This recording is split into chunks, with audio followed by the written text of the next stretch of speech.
What's up, Knife Tube? We're gonna do a sharpening today. We are going to do some D2.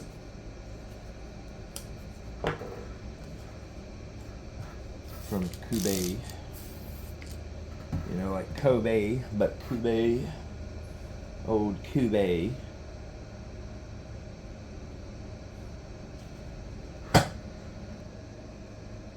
Sorry about that little delay. Had to pause it.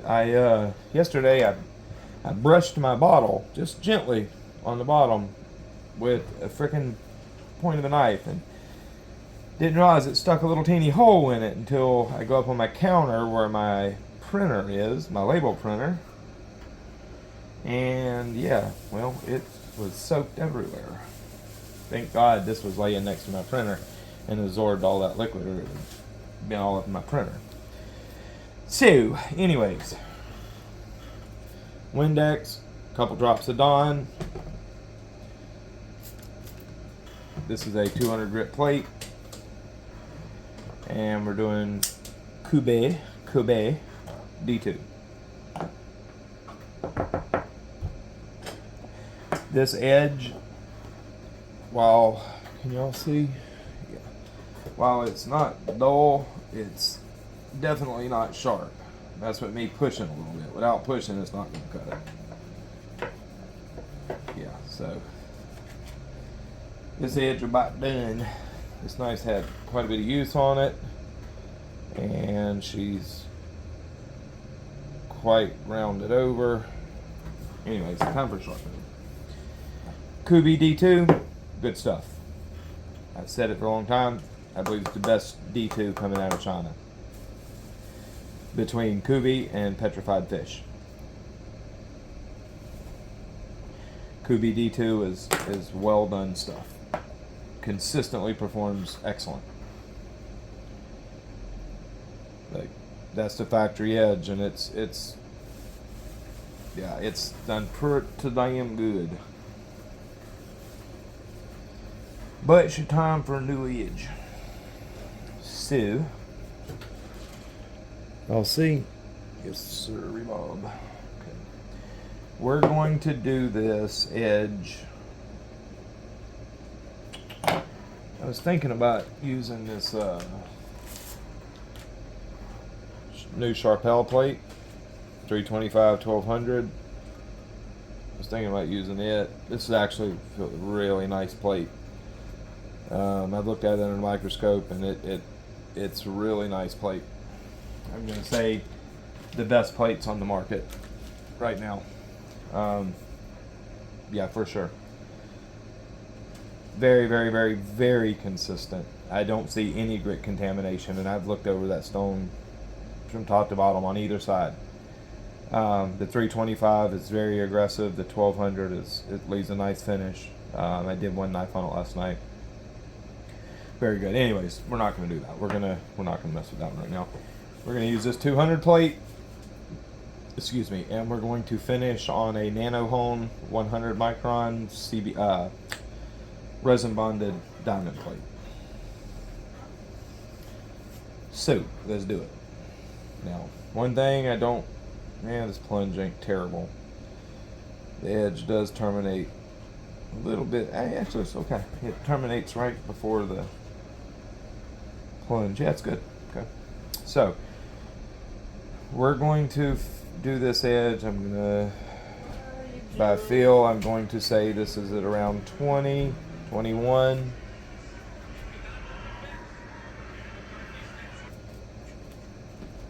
Yeah, we're going to do it at about 18 probably.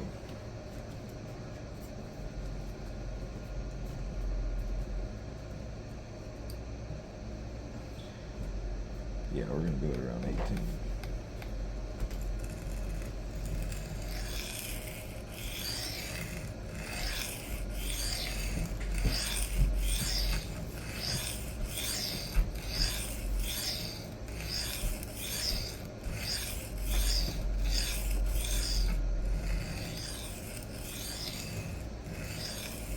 So I told y'all we were gonna do story times while I was sharpening. Today we'll do a story time. Another hunting story time. Figure y'all find fascination in this. When I was about 17, me and my dad, this is another story, involves a turkey. I was about 17. Me and my dad went hunting, and it was muzzleloader hunting. And during that weekend, you could take either sex turkeys, of course, whitetail and hogs. Well, we had just bought 2 new Remington 700 inline muzzleloaders, 50 cal, and they came stock with the standard nipple, and you really needed to change that nipple out to the shotgun primer nipple, the 204 primers. But basically, we bought the 2 rifles. They were camo stocks, stainless barrel, real pretty guns, and we literally bought them like 4 days before muzzleloader season. We didn't have time to get the nipples ordered, and basically what we did, we set them. We threw a 3x9 by 50 loophole Rieci 3 on each one of them, and went to the range, set them at 100, and called it. We was using Power Decks and 50 cal, we was using 50 cal sabots. So he was using what were they? Barnes XP. I believe it was a Barnes round, and a hollow point Barnes round. Well, anyways, so we went, and first day we didn't see anything, and the following day we seen a flock of turkeys just in the road, in the road, a whole bunch of them. There was a couple jakes in there and a whole bunch of hens. Well, they were on my side of the truck, so where I had a shot at them. So I stepped out. Dad stayed in the driver's seat, and they were about 130 yards. Well, I propped up, picked out the biggest jake, centered the body, pulled the trigger, click. Nothing happened. I waited because it might be a hang fire, It wasn't. Doing it. Of course, as soon as I pulled the trigger, all them turkeys head straight to us, gone. Well, that was early in the morning, so slapped another cap on that bad boy. We was driving around, and the turkeys in there, if they're out in the field, they won't fly off they won't run off or fly off when a vehicle comes by, because vehicles are all the time moving around in there. They're used to them. Well, we're driving around a little bit. Guess what? There's another flock of turkeys. This time, Dad gets out. Pops up on the hood of the truck. This time they're probably about 150 yards. Same deal. Picks out the turkey he wants, puts it on him, pulls the trigger, click, nothing happens. Same exact thing. Well, turkeys run off, they're gone. Like, shit, man, are these things not going to fire? They fired fine at the range the other day. We set them at about 3 or 4 shots apiece, cleaned them real good, ready to go. So, and actually, we cleaned them and fired 1 round through them at the range. So there was, we fouled up the bore. Well, we both said, it's 2 times in a row. So we're like, well, shit, let's, pull the breech out, push the powder out, put in 3 new Power Decks pellets, and reloaded the guns because it may, maybe there's some moisture or something somehow. There wasn't, but we was just trying to troubleshoot. Well, we went ahead and yes, looked good. We went ahead and went and started steel hunting. He went to his spot, I went to mine, and probably about 2 hours into setting, I was in my blind. About 2 hours into setting, I seen a small jake and a couple hens and a small jake. Well, I didn't have a shot on them because lots of palmettos in between us and it just no shot. So I watch them, and at this time I really wanted to kill a deer anyways. Well, all of a sudden, my dad's probably about 300 yards away from me. All of a sudden, and this was on some old Radio Shack walkie-talkies. They were garbage, but I hear a shot go off, and Dad hits me on the radio, and he beeps me on the radio, and he's like, "Man, I just killed a turkey. I just killed a turkey." And we went over, and I went over to him, and basically we walked over, and it was a little small jake, a little probably 3-inch beard jake, 2-inch beard jake, like I guess 14 pounds, something like that, a normal jake size turkey. Well, the damnedest thing happened. It was the wildest thing ever. We inspected that turkey from top to bottom because I was expecting it to absolutely just destroy him. Well, there wasn't a. I'm looking at the camera like I'm talking to a person. That's funny. There wasn't a mark on that turkey. I mean, there wasn't one feather out of place. And I literally mean that. There wasn't one feather out of place on that turkey. Turkey's dead. Like, man, what the hell, Where am I at? That was a little small to be able to fill on this course of a stone, so I'm having to just kind of. Well, we're baffled at this point. We're like, what the hell, man? We're inspecting that turkey carefully. There's no holes in it. And when I say there's not a hole, there's not a feather out of place, I'm being literal. Well, we throw the turkey, in the core in the back of the truck, walk to the back of the truck, throw the turkey in the core, and we go back to hunting. A couple hours go by, and I have shot at a hen. It's about 60 yards down this little dirt road that I've got a shot at, and she's off to the side right on the edge of the road. So I put it on her chest, pull the trigger, gun shoots, and she's dead. Well, when I go over to her, to say she's effed up would be an understatement. Basically, she had all her breast was gone. It just took it all off. It blew it. It made a mess. Like, totally destroyed that turkey. There was nothing remaining that was edible, basically. It just tore the whole chest off. Well, now I'm like, what the hell? Like, how? This is what we expected to happen, and this is how did his turkey not have a feather moved, and mine is basically in the shape of a C now.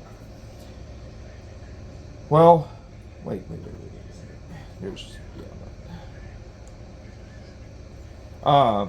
There's no way. So me and my dad now we're tripled out. Like, what the hell, man?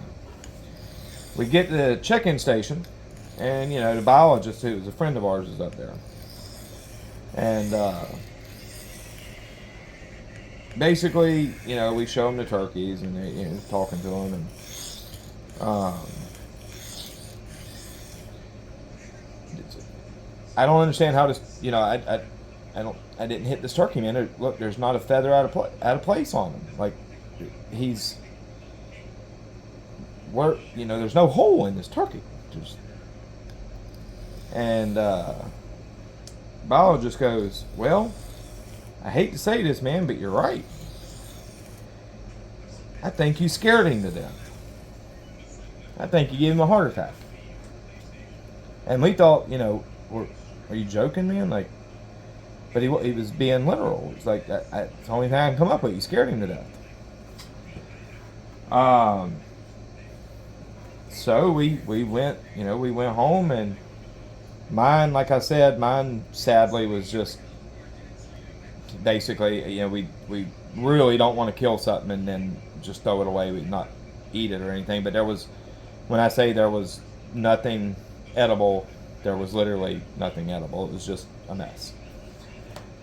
So we, clean dads, and we're gutting the turkey, and as he's pulling the stuff out, I'll be damned, there was a little teeny piece of, we seen it in the, as he was pulling the, guts and stuff out. You just seen that little reflection, and it was just a little teeny piece of, a goldish, copperish color. Just caught our eye. What the hell is that? So we get it out.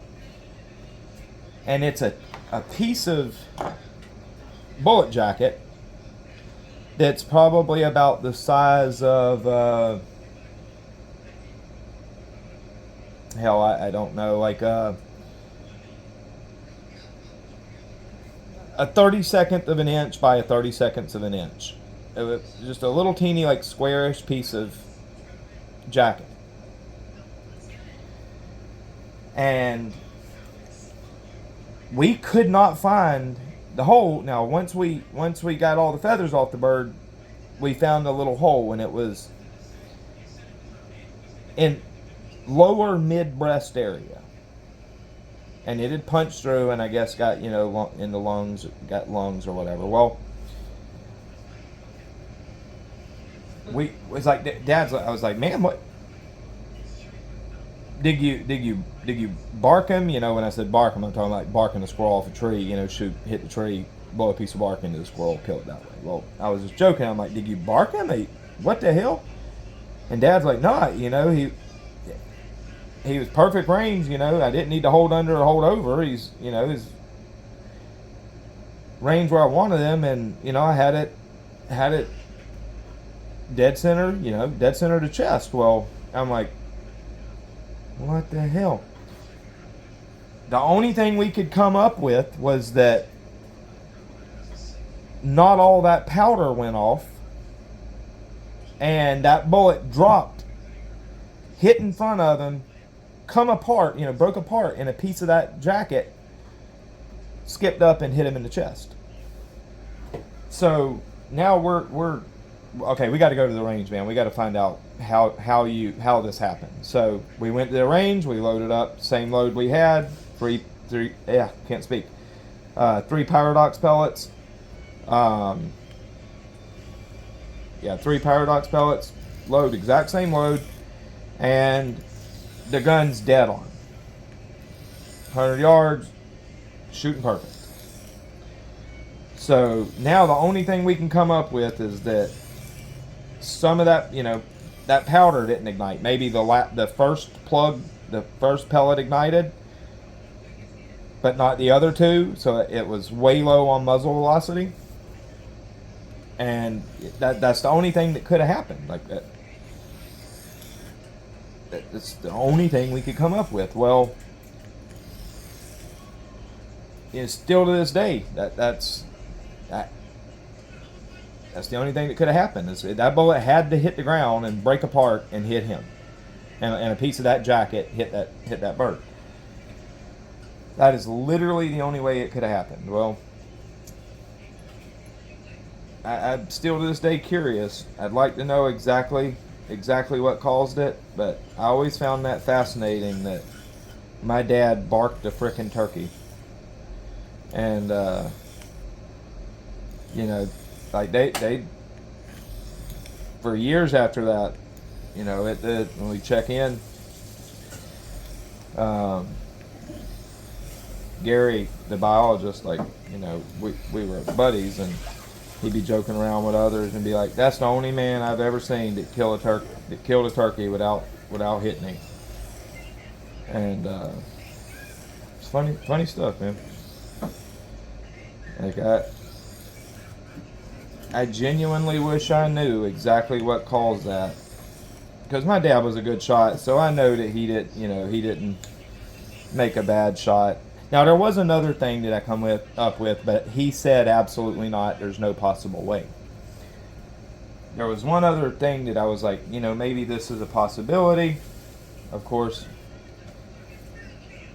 you know, I wasn't there. I didn't see it, so I got to work on that back a little bit. But I was like, you know, is there any possibility that you had a hang fire? You know, even if it was for, you know, just a teeny amount of time, and, you know, the gun went off, say, you know, a couple hundredths of a second later, and you dropped off the animal and shot in front of him. Now, to be completely honest, that's what I always believed happened. But Dad swore up and down, no, you know, I pulled the trigger, it went off just like it has been at the range. There was absolutely no hang fire. But, you know, that's what I always figured it was. It was either that or that Pyrodex all didn't light, and, you know, it was basically shooting it way under the muzzle velocity that we set it at.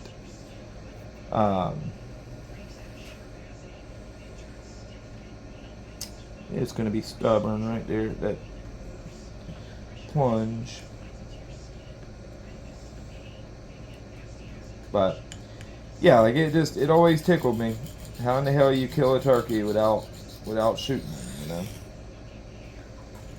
But he did. That's exactly what he did.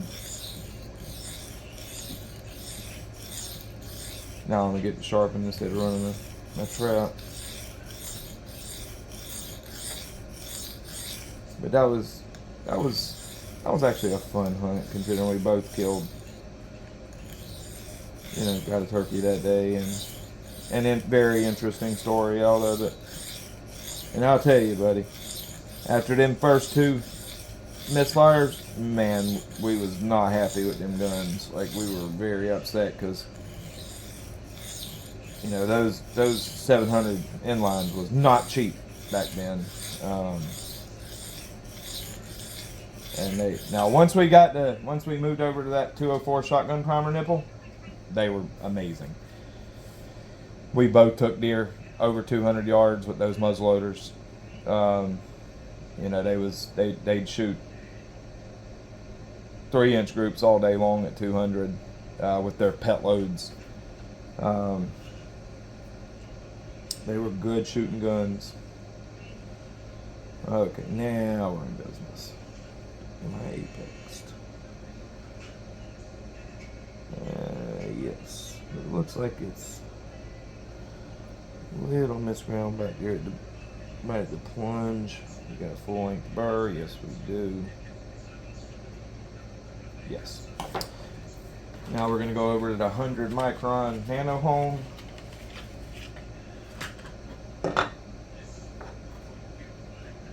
I'll tell you, these Nano-Hone plates are great. They really are. They're fantastic. But I want to warn you against something.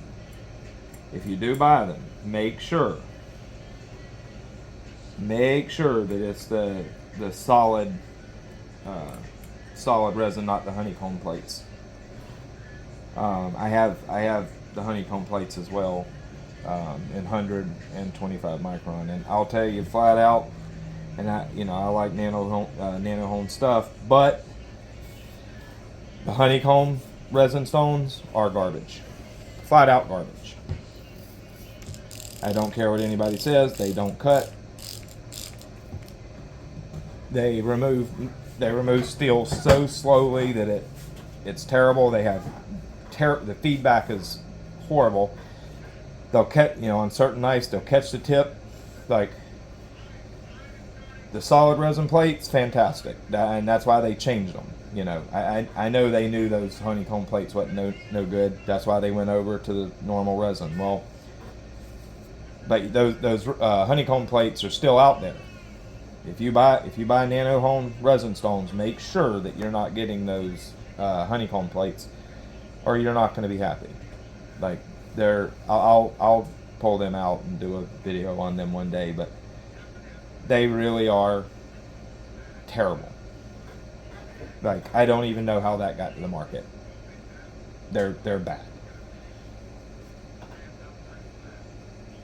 I would like, to give you an idea how bad they are, I would literally take that diamond cube from Harbor Freight for $10. Four-sided, got I think 200, 400, 600, 800, something like that, but it's all the same grit basically because it's so contaminated. I would take that over those honeycomb resin stones, and I'm not joking. I'm being dead ass serious. They're bad.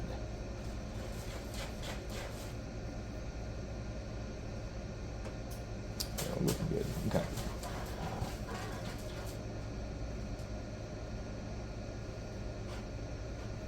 At least I can feel the bevel a little bit now.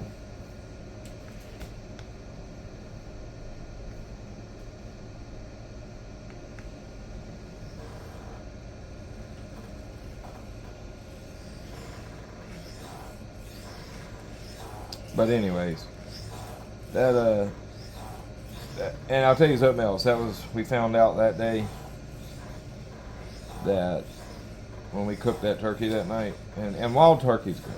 We enjoy wild turkey, but we found something out that we didn't know. You do not want to eat a turkey that has had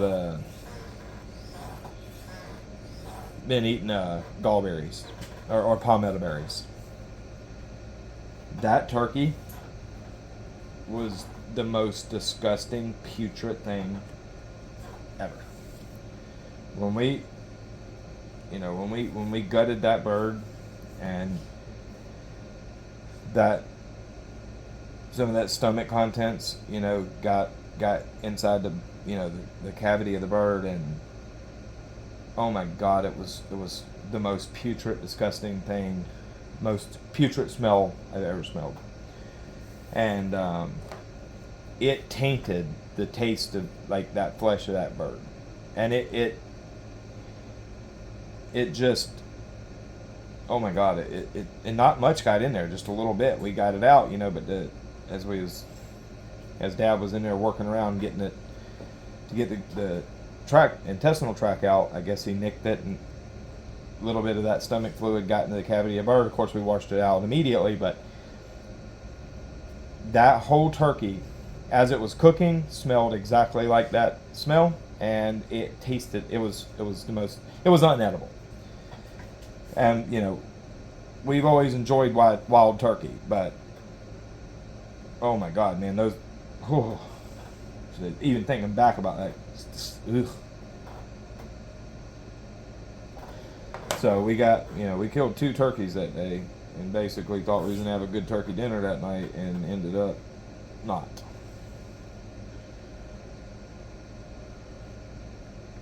Mine was wrecked, and his tasted like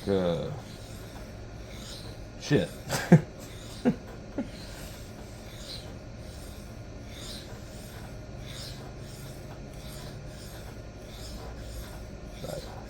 Yeah, if you've never had Kubey D2, and you really, you're somebody who don't like D2, you don't think it performs very good, get you some Kubey D2 and you'll figure out just how good it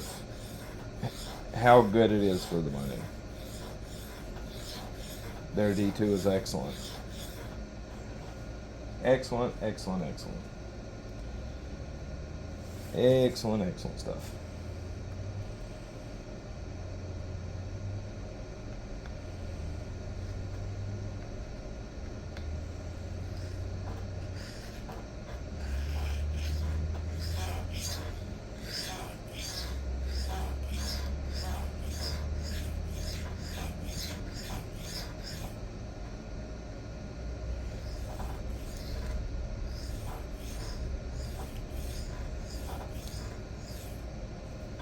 I actually love this stone right here. And 100 micron, this is a very nice, going to leave a very nice finish for D2.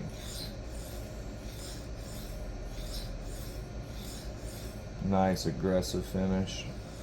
Going to be a really nice toothy edge, but with a lot of keenness. Very good stone for D2. Also a very, very good stone to finish on for S30V. Maximate. Any steels that like more, more aggressive finishes, that 100 micron, it's money. These are pick these up for like 130 bucks. Hell of a stone for $130. And incredibly versatile. It's a stone that cuts pretty quickly. You can remove some steel with it, yet it leaves a finish that is, this is a great one and done stone if you want, fairly toothy, aggressive edges. But you also want some keenness. Believe it or not, this is a really good crewware stone. So the 25's probably the better crewware stone, but the 100 is very good too if you want more aggression.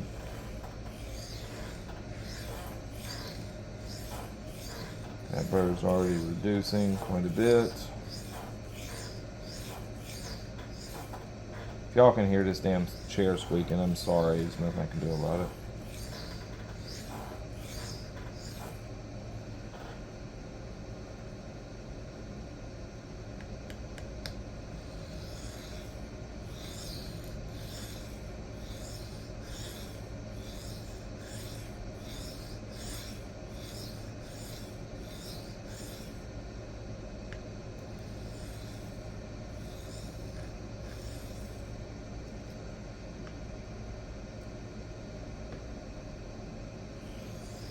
Flip that burr, work that burr back and forth a few times.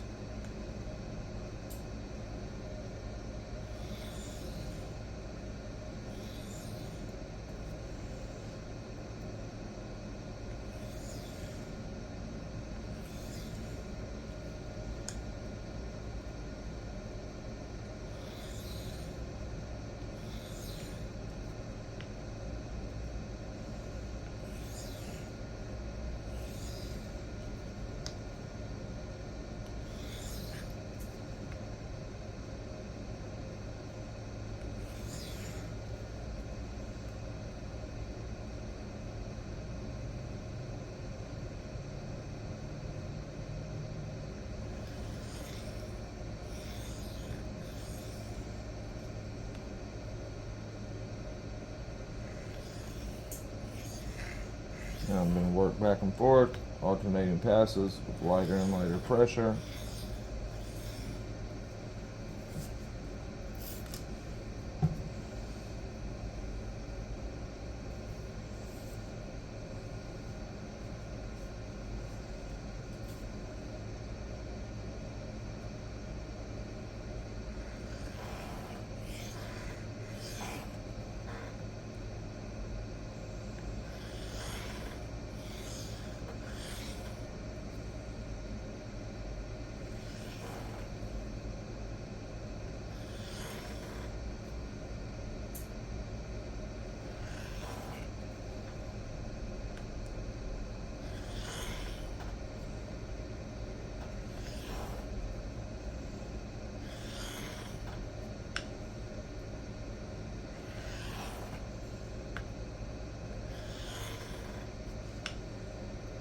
I need to flatten the stone. Nano-Hone's resin is very hard wearing, so it doesn't wear, you won't dish the stone very quickly whatsoever. It requires lapping rarely, but from the factory this has not been lapped yet. Or no, I did lap it, but I didn't fully lap it. There was still a high spot at one end. I need to get the stone totally flat. I can feel the high spot. It's right here. And I mean, it's not very much, but it's enough that I can feel it.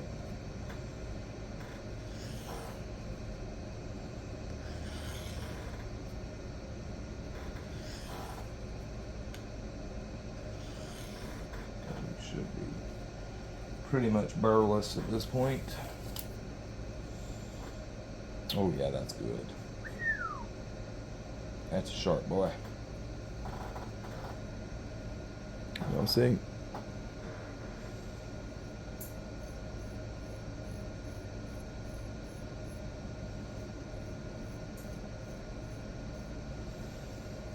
Yeah. Super aggressive.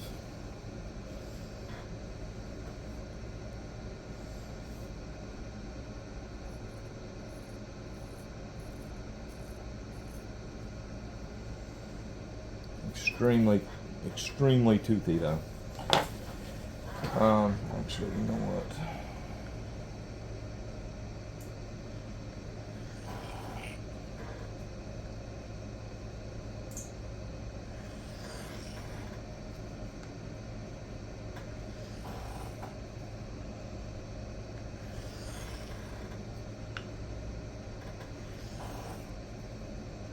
Exactly the type of edge you want on D2 right here.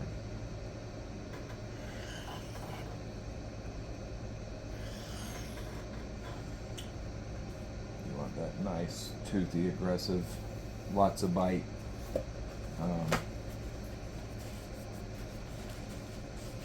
Perfectly fitting edge for this type of steel. I really don't even want to make no passes on a strop, but I will. As a good edge. Oh, super sticky. Lots of bite. Oh, that's a bitey boy.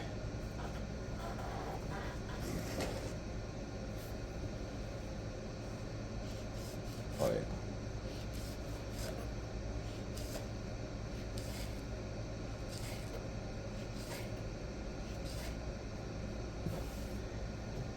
No slipping and cut with this. That just digs in instantly. But I am going to make, we're going to go no compound. Let's see. Going to go slightly over angle.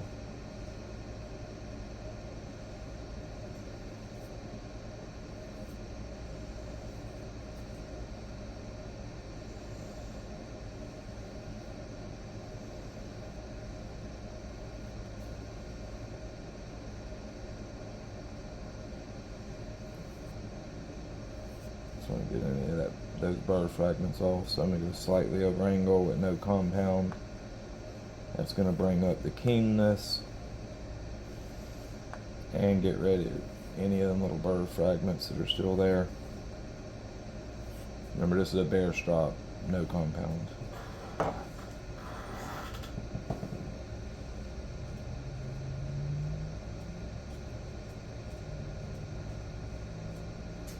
Come on, paper, what the? Of course, it'll make me have to get up.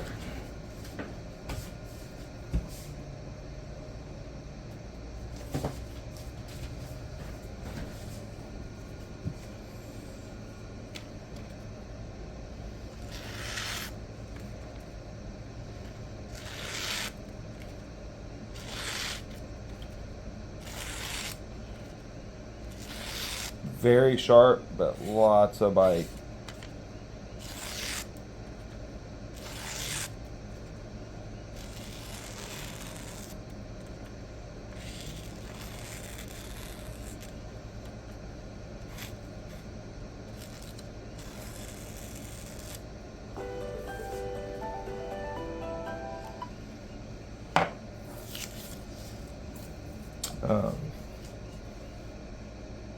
You know what? One or two. I'm gonna make some pass. Bring up that keenness just a little bit. We're gonna go 5 micron, exactly on angle.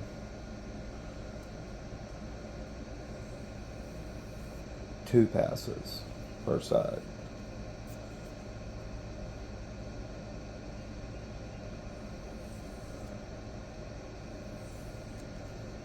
And one alternating.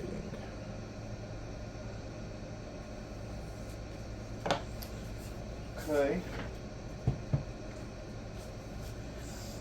Now she should be, I should have brought that keenness up a little bit. Can y'all see? Oh yeah, big time.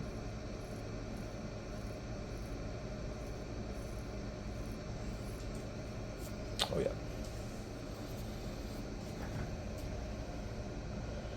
Lots of bite. Very aggressive. Nice and sticky. I don't want to cut all the hair off my arm, but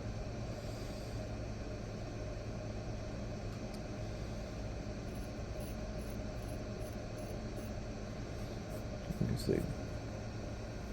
Nice and sharp, but with lots of bite, and that is exactly how you want D2.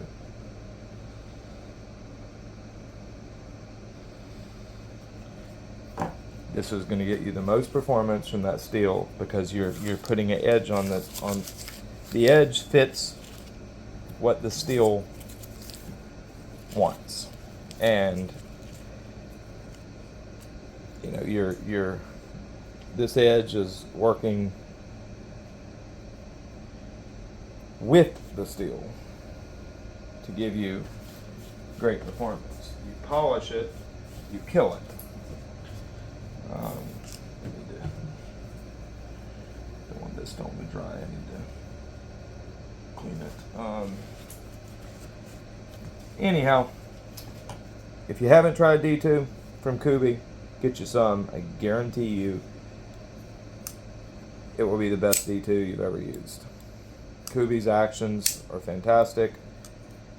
The quality of Kubey is fantastic. I mean, they're great. I by far and away my favorite China knife company. It's not even close, actually. They're putting the best knives coming out of China in their price range. Nothing else comes close to them. Petrified fish is the only thing that I would put, you know, as long as we're talking like their D2, K110, yeah, I'll put it close. But Kubey still wins. Whoever's doing the heat treats for their D2 for them is doing a really, really good job. And it's extremely consistent. If you don't ever get any that's soft, you know, it's all on the harder side. And I've never had any that's gummy or doesn't want to, you know, deburr, like retained austenite issues. It's always good. They make for really good quality users for a great price. This here, as simple of a knife as it is, you know, it's a very simple design. It's an excellent little knife.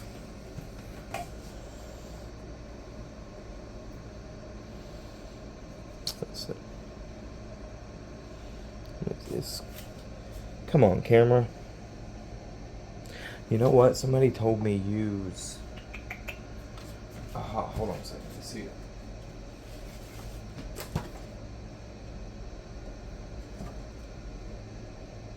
Let's see. They said use a dark background.